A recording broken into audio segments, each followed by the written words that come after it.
इन गीत जे लाए खास फरमाइश प्यारन दोस्तन जी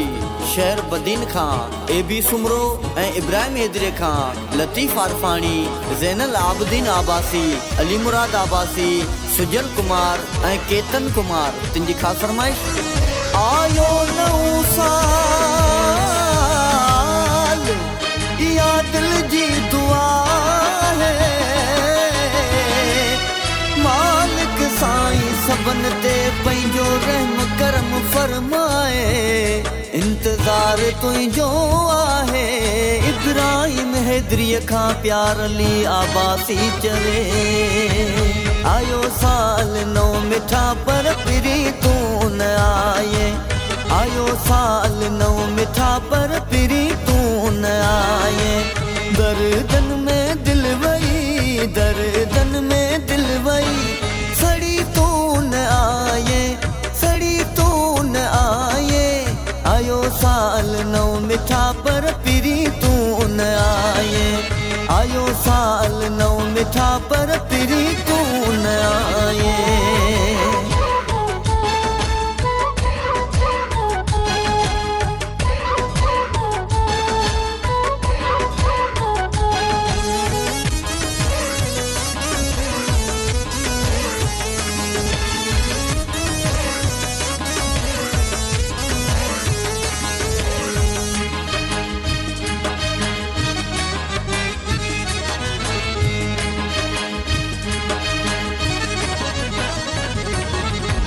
वया साल गुजरी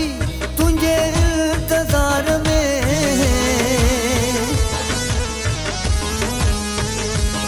हाय वया साल गुजरी तुझे इंतजार में दिल न थी लगे मिठा कैब कमकार में हाय दिल न थी लगे मिठा कैब कमकार में करे याद दिल पई करे याद दिल पई चरी तू न आए फिरी तू न आए आयो साल नौ मिठा पर फिरी तू न आए आयो साल नौ मिठा पर फिरी तू न आए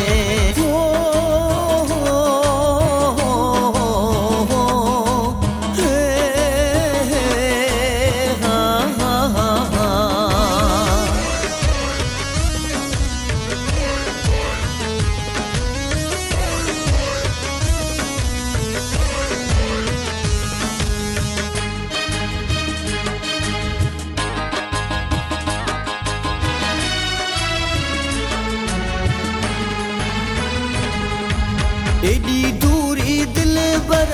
चंगी कोन आहे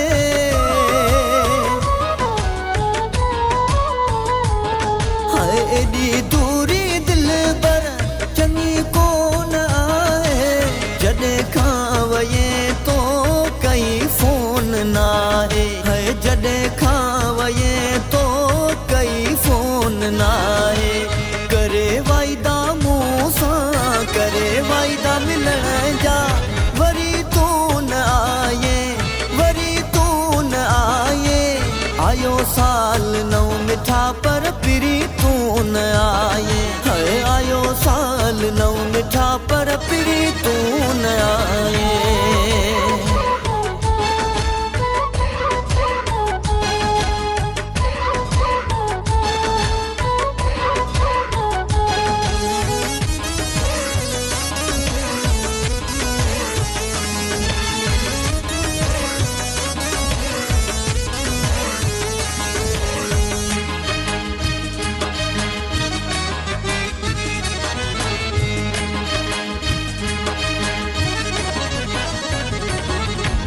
दिल मुराद मुँह खां थी खता केड़ी आहे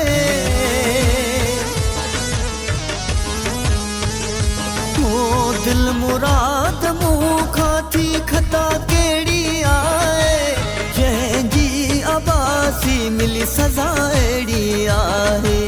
जंहिंजी आबासी मिली सज़ा अहिड़ी आहे आई हाणे मिलण जी आई हाणे मिलण जी घड़ी तू न आए घड़ी तू न आए आयो सा नौ मिठा पर पिरी तू न आए। आयो साल नौ मिठा पर लड़ी तू न आए। दर्दन में दिल वई, दर्दन में दिल वई, सड़ी तू न आए, सड़ी तू न आए। आयो साल नौ मिठा पर लड़ी तू